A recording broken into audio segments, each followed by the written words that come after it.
سورۃ الصاد کی آیت نمبر 30 ہے۔ الحمدللہ وکفی وسلام علی عبادہ الذین اصطفی خصوصا علی سید الرسل وخاتم الانبیاء وعلی آلہ واصحابہ الاتقیاء اما بعد فاعوذ باللہ من الشیطان الرجیم بسم اللہ الرحمن الرحیم وَوَهَبْنَا لِدَاوُودَ سُلَيْمَانَ نِعْمَ الْعَبْدُ إِنَّهُ أَوَّابٌ إِذْ عُرِضَ عَلَيْهِ بِالْعَشِيِّ الصَّافِنَاتُ الْجِيَادُ فَقَالَ إِنِّي أَحْبَبْتُ حُبَّ الْخَيْرِ عَنْ ذِكْرِ رَبِّي حَتَّى تَوَارَتْ بِالْحِجَابِ ردوها علی فتفق مسحا بالسوق والأعناق۔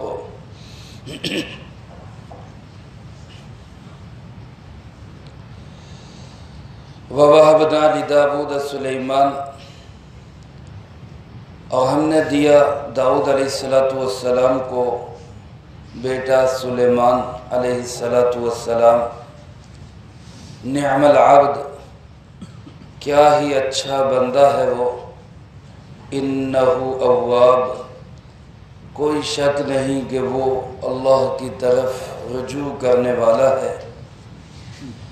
اذ عرض علیہ بالعشی الصافنات الجیاد، وہ واقعہ بڑا قابل ذکر ہے جب پیش کیے گئے حضرت سلیمان علیہ السلام کے سامنے شام کے وقت الصافنات الجیاد، تیز رفتار عمدہ گھوڑے۔ فقال انی احببت حب الخیر، سو وہ فرمانے لگے بے شک میں نے پسند کر لیا اس مال کی محبت کو، عن ذکر ربی، اپنی رب کی یاد سے، حتی توارت بالحجاب، حتیٰ کہ سورج پردے میں چھپ گیا۔ ردوها علی، ان گھوڑوں کو میرے پاس واپس لاؤ۔ فتفق مسحا بالسوق والاعناق، پس وہ شروع ہوئے جھاڑنا ان کی گردنوں کو اور ان کے پاؤں کو۔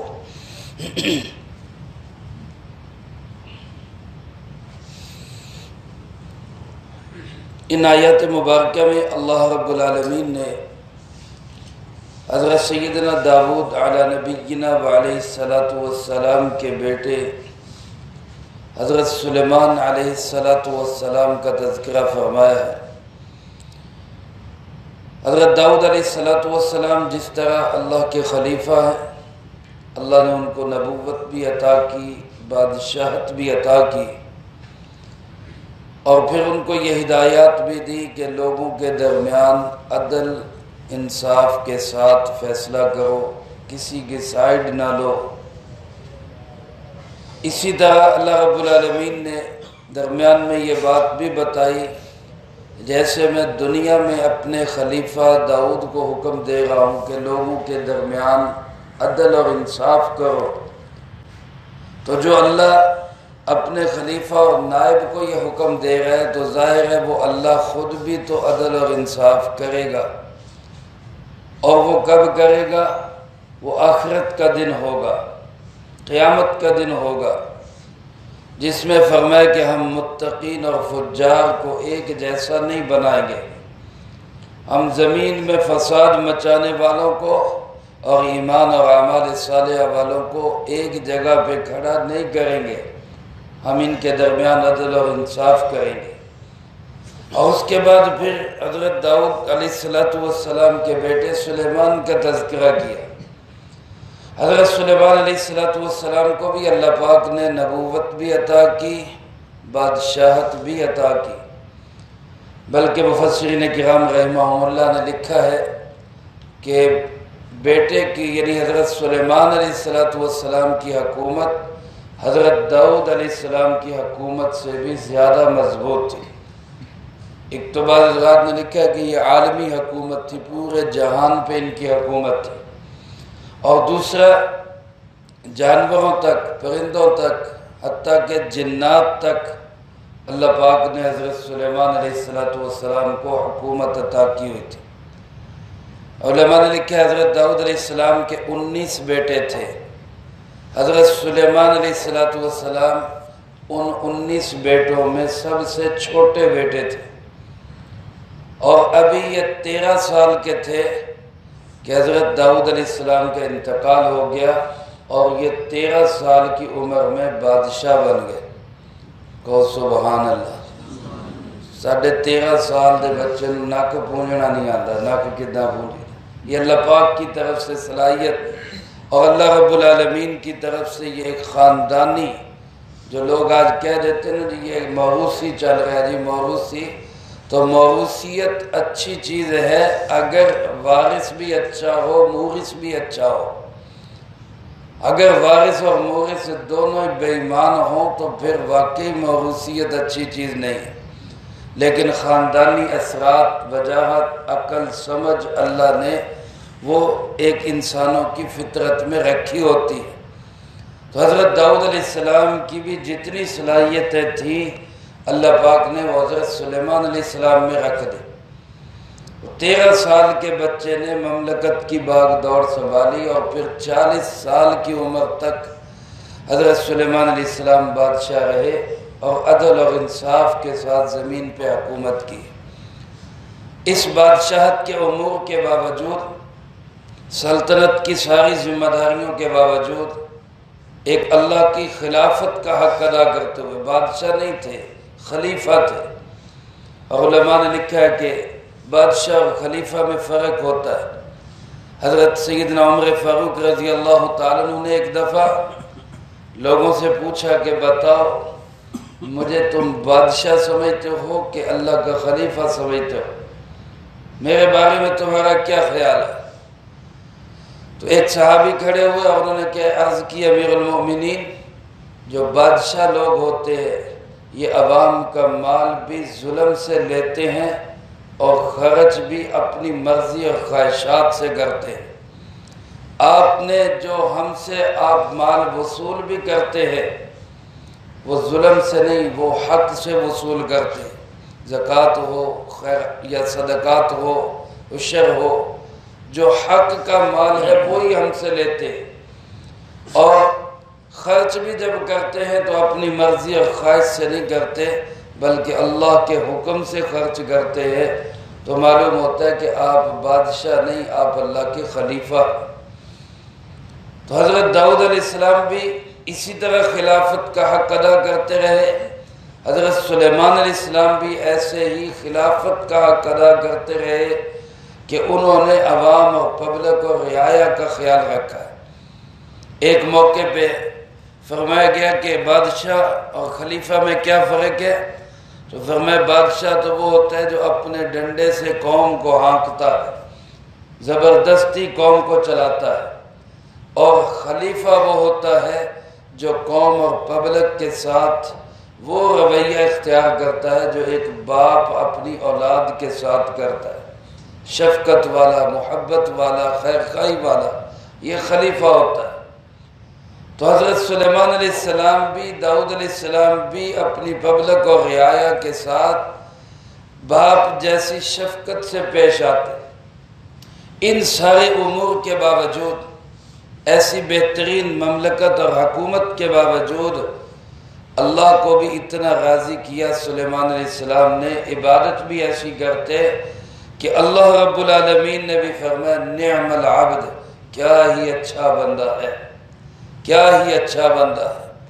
قربان جائیں ان حضرات مقدس ہستیوں پہ کہ جن کی تعریف اللہ رب العالمین کر رہے ہیں۔ آج کوئی بچہ اچھی کارکردگی پیش کر دے، استاذ تعریف کر دے، بچہ خوش ہو جاتا ہے، فخر کرتا ہے، ماں باپ کو بتاتا ہے آج استاد نے مجھے شاباش دی، مجھے ویری گڈ ملا ہے، اور مجھے جناب سٹار ملے ہیں، اور ایک یہ مقدس ہستیاں جن کو کوئی استاد نہیں، کوئی وزیر نہیں، کوئی افسر نہیں، کوئی بادشاہ نہیں، مالک الملک دو جہان کا بادشاہ اللہ رب العالمین، جن کو کہہ رہا ہے نعم العبد، کیا ہی اچھا بندہ ہے، کیا ہی اچھا بندہ ہے۔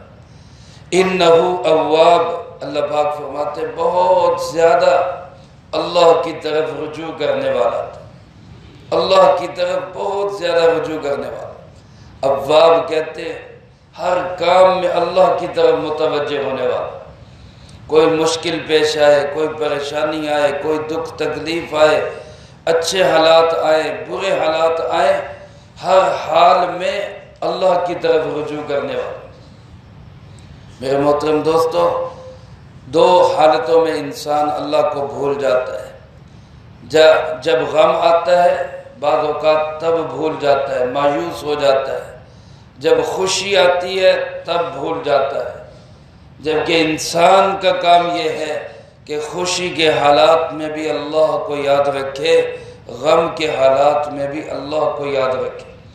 یہ حضرات ایسے ہی تھے، انہو اواب، بہت زیادہ اللہ کی طرف رجوع کرنے والا۔ اس کے بعد اللہ پاک نے حضرت سلیمان علیہ السلام کے دو واقعے ذکر کیے، ان میں سے ایک واقعہ آج کے درس میں ہوگا اور ایک انشاءاللہ کل کے درس میں آئے گا۔ آج جو واقعہ آیا ہے قرآن کریم کی آیات کے مطابق وہ اتنا ہے کہ شام کے وقت حضرت سلیمان علیہ السلام کے سامنے جہاد کے عمدہ تیز رفتار جیت اچھے گھوڑے پیش کیے گئے۔ حضرت سلیمان علیہ السلام ان کی خود دیکھ بھال کر رہے تھے، اور ان کی دیکھ بھال کرتے ہوئے آپ کو دیر ہو گئی، تاخیر ہو گئی، وقت کا احساس نہیں ہوا، عصر کا وقت تھا، سورج چھپ گیا، نماز نہیں پڑھ سکے یا اپنا کوئی معمول تھا وہ رہ گیا، تو بہت صدمہ ہوا اور فرمایا کہ ان گھوڑوں کو واپس بلاؤ۔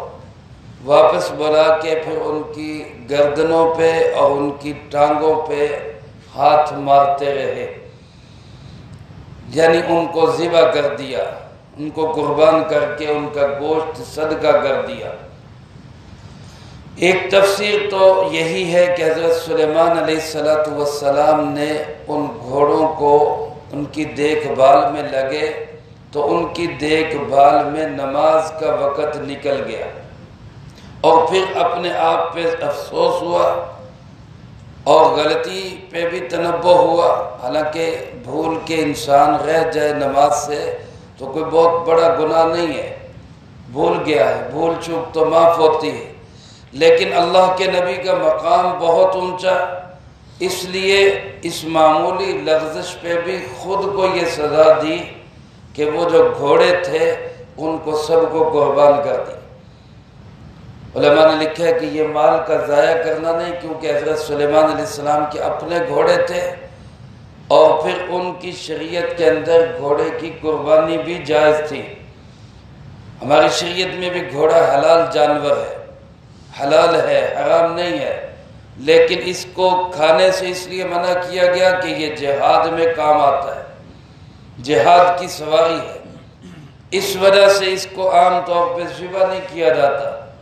ورنہ حرام نہیں ہے۔ تو سلیمان علیہ السلام نے بھی ان کو قربان کر کے ان کا گوشت فقراء کو تقسیم کر دیا۔ شریعت کی اصطلاح میں اس کو غیرت کہا جاتا ہے، غیرت،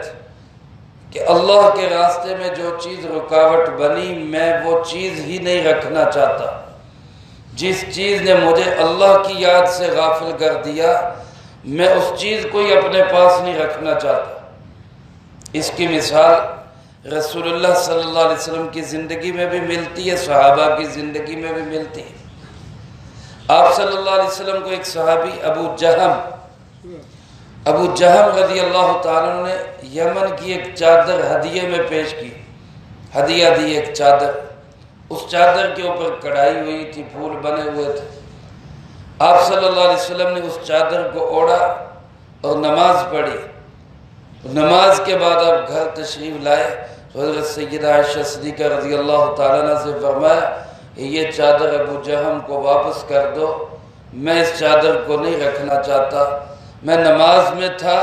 کہ میرا دھیان اس کے نقش و نگار کی طرف چلا گیا، میں اس کے بیل بوٹوں کو دیکھتا رہا اور اللہ کی یاد سے معمولی سی مجھ سے لغزش ہو گئی، لہذا میں اس چادر کو ہی نہیں رکھنا چاہتا۔ یہ غیرت ہے، اس نے اللہ سے مجھے دور کیا، یہ اب میرے پاس نہیں رہے گی۔ اسی طرح حضرت ابو طلحہ انصاری رضی اللہ تعالیٰ، ان کا مدینہ منورہ کے اندر کھجوروں کا بہت بڑا عالیشان باغ تھا، بڑا عمدہ باغ تھا۔ اپنے باغ میں ایک دن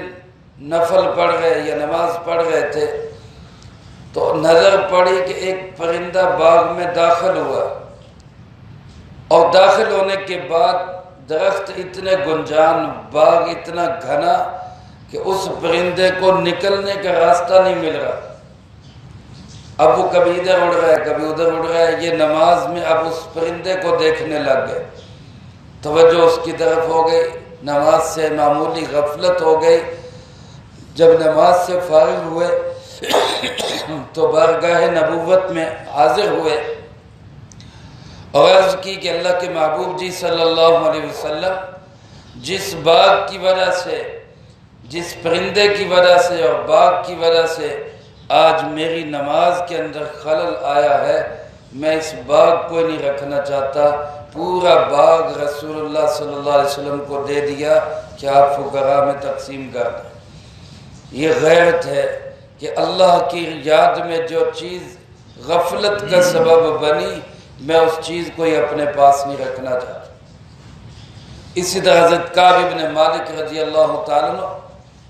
غزوہ تبوک کے موقع پر، یہ ان 3 صحابہ میں سے ایک ہے جو پیچھے رہ گئے تھے اور کوئی عذر بھی نہیں تھا، سب جہاد کے لیے چلے گئے، یہ پیچھے رہ گئے۔ ان کا تفصیلی واقعہ فضائل اعمال حکایات صحابہ میں بھی آپ پڑھتے ہیں، 10ویں پارے میں بھی گزر چکا ہے۔ اللہ رب العالمین کی طرف سے پھر ان کے لیے اعلان یہ ہوا کہ کوئی ان کے ساتھ بات چیت نہ کرے، بائیکاٹ کیا گیا۔ 40 دن کم و بیش صحابہ جناب نبی پاک صلی اللہ علیہ وسلم اور دیگر حضرات نے مکمل بائیکاٹ رکھا، حتیٰ کہ بیویوں کو بھی الگ کر دیا گیا۔ پھر انہوں نے توبہ کی، اللہ سے معافی مانگی، اللہ نے ان کی توبہ کو قبول کیا اور ان کو معاف کر دیا۔ وَعَلَى الثَّلَاثَةِ الَّذِينَ خُلِّفُوا، اللہ پاک نے سورۃ توبہ میں ان کے واقعے کا ذکر کیا، انہی کی توبہ پہ اس سورت کا نام سورۃ توبہ ہے۔ جب یہ توبہ ان کی قبول ہو گئی تو یہ حضور نبی کریم صلی اللہ علیہ وسلم کی خدمت میں حاضر ہوئے اور عرض کی، اللہ کے محبوب، جس باغ، مال اور چیزوں کی وجہ سے میں جہاد سے پیچھے رہ گیا اور مجھ سے اتنی دیر اللہ بھی ناراض رہے، اللہ کے محبوب بھی ناراض رہے، اب میں یہ باغ اور یہ مال و اسباب بھی اپنے پاس نہیں رکھنا چاہتا، نہ رہے بانس اور نہ بجے بانسری،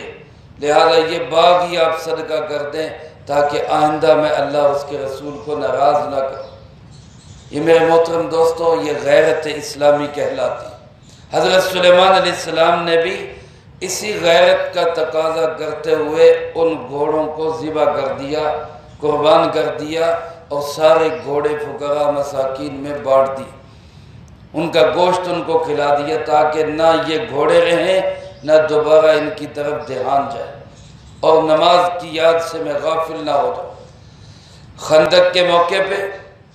رسول اللہ صلی اللہ علیہ وسلم کی عصر کی نماز رہ گئی، عصر کی نماز رہ گئی جہاد کی مشغولی کی وجہ سے، تو آپ علیہ السلام نے ارشاد فرمایا، جس کا مفہوم یوں کہ اللہ ان کافروں کے گھروں کو اور بعض روایات میں ان کے پیٹوں کو آگ سے بھر دے جنہوں نے ہمیں نماز وسطیٰ سے روک دیا، جنہوں نے ہمیں درمیانی نماز سے روک دیا۔ عصر کی نماز کی بہت بڑی اہمیت ہے، تو اللہ کے محبوب صلی اللہ علیہ وسلم نے بھی اس نماز کے ضائع کرنے کا سبب بننے والوں کے خلاف بد دعا تک کر دی، اللہ ان کے پیٹوں کو، ان کے گھروں کو آگ سے بھر دے۔ میرے محترم دوستو،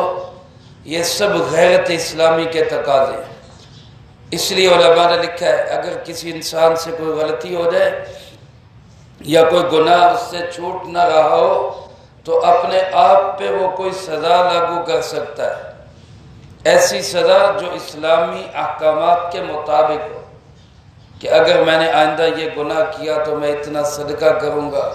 یا آئندہ مجھ سے یہ گناہ ہوا تو میں اتنا گوشت تقسیم کروں گا، یا اتنے لوگوں کو کھانا کھلاؤں گا، یا میں اتنے نفل پڑھوں گا، یا میں روزہ رکھوں گا۔ اپنے آپ پہ ایسی کوئی سزا نافذ کر سکتا ہے بندہ تاکہ اس غلطی کی تلافی ہو سکے۔ حضرت سلیمان علیہ السلام نے بھی اسی کے مطابق یہ کیا۔ دوسرا اس سے یہ بھی معلوم ہوا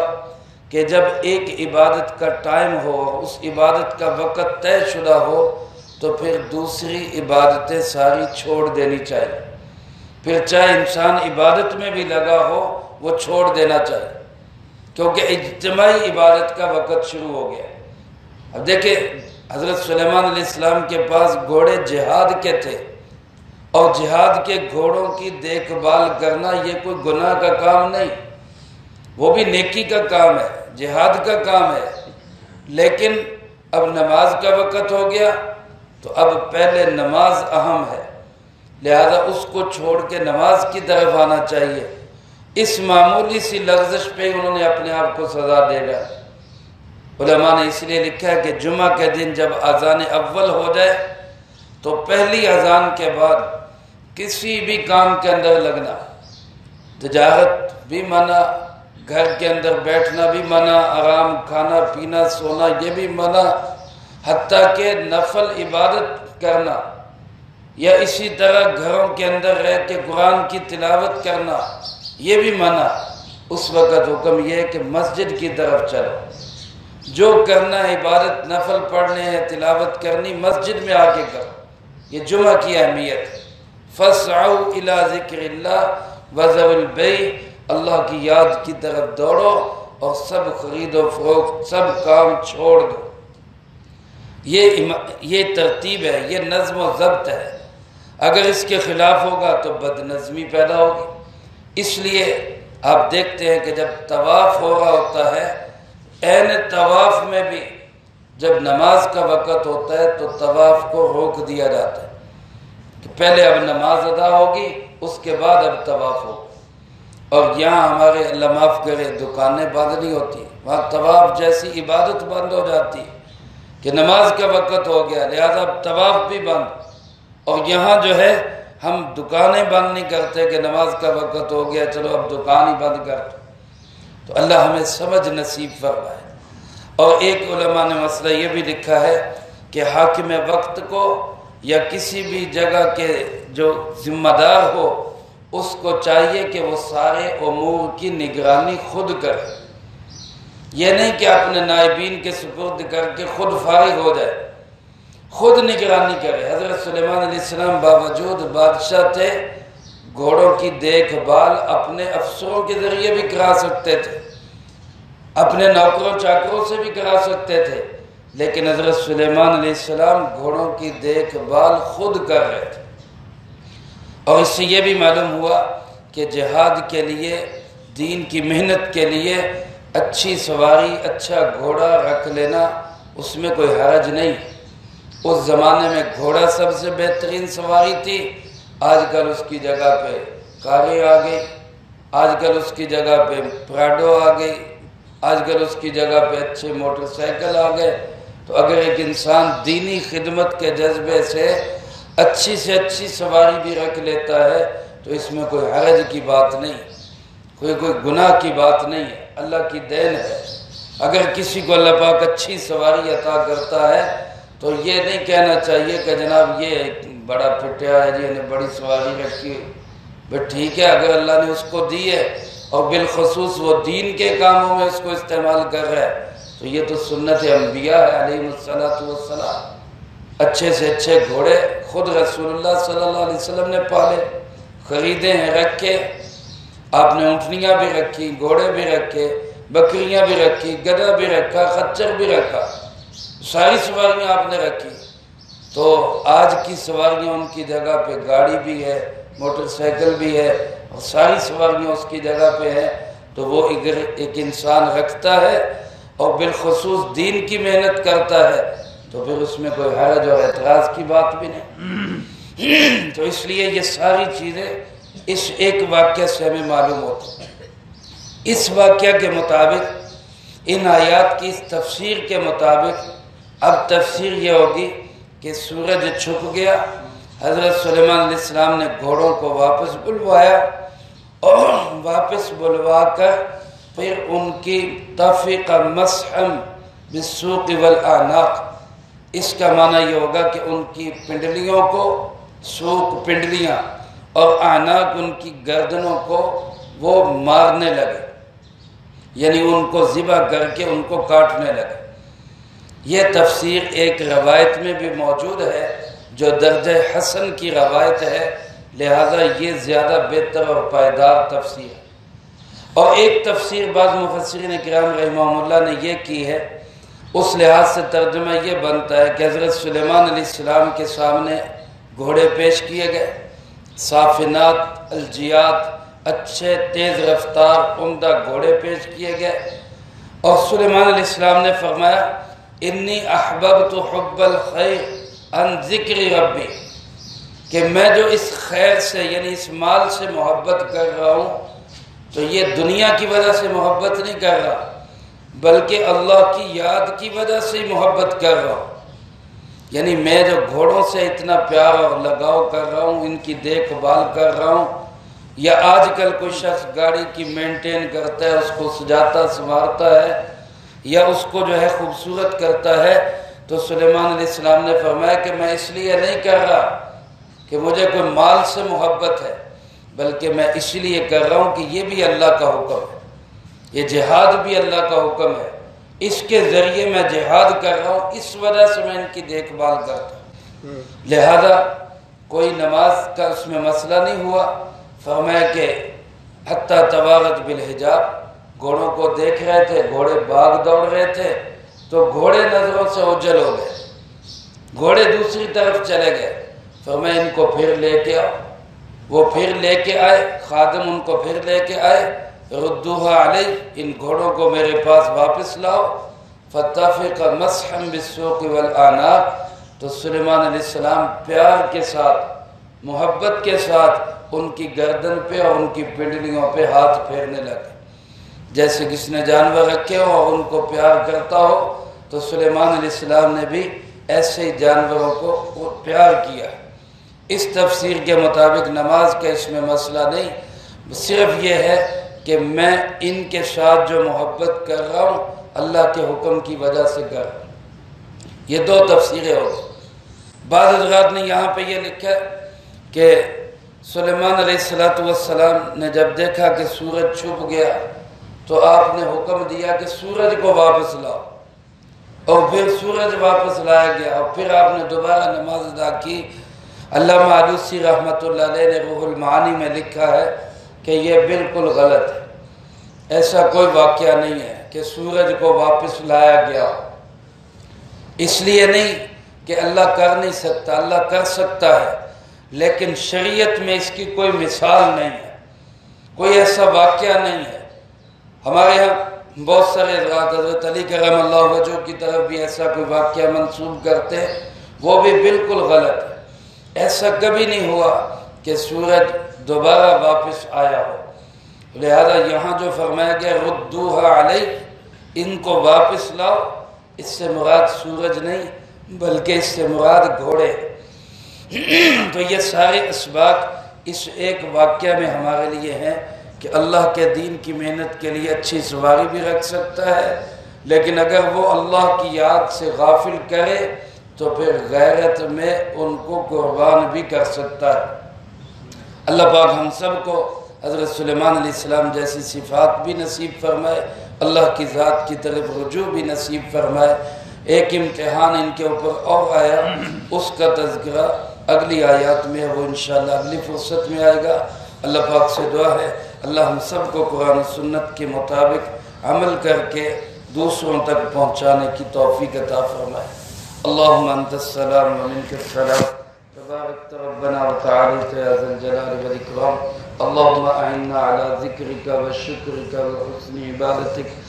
اللهم احسن عاقبتنا في الأمور كلها